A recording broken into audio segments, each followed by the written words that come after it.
एक सुनार इंतकाल कर गया, जिसकी वजह से उसकी फैमिली में शदीद पैसों की तंगी आ पड़ी।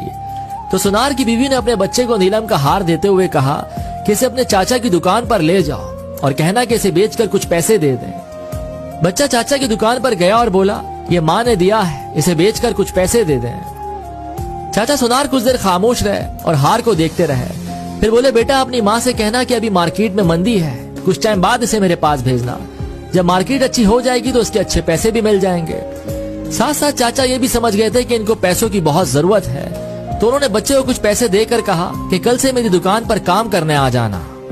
बच्चा अगले दिन से काम पर आ गया और चाचा की दुकान पर हीरे जवाहरात की परख का काम सीखने लगा। कुछ टाइम बाद जब वो अपने काम में माहिर हो गया तो दूर दूर से लोग उससे हीरे जवाहरात की परख कराने आने लगे। तो एक दिन चाचा उस लड़के से बोले, अभी मार्केट अच्छी है तो अपनी माँ से वो नीलम का हार ले आओ।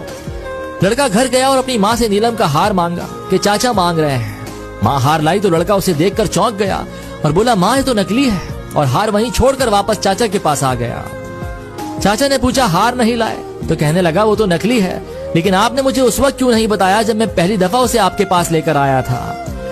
तो चाचा बोले, अगर मैं उस वक्त तुम्हें ये बात बता देता कि वो हार नकली है तो तुम और तुम्हारी माँ को लगता कि आज हम पर बुरा वक्त आ गया है, तो सगा चाचा भी हार को नकली बताकर हमसे मुनाफा कमाना चाहता है। लेकिन आज तुम इस लायक हो गए हो कि तुमने फौरन उसे परख लिया कि वो हार नकली है।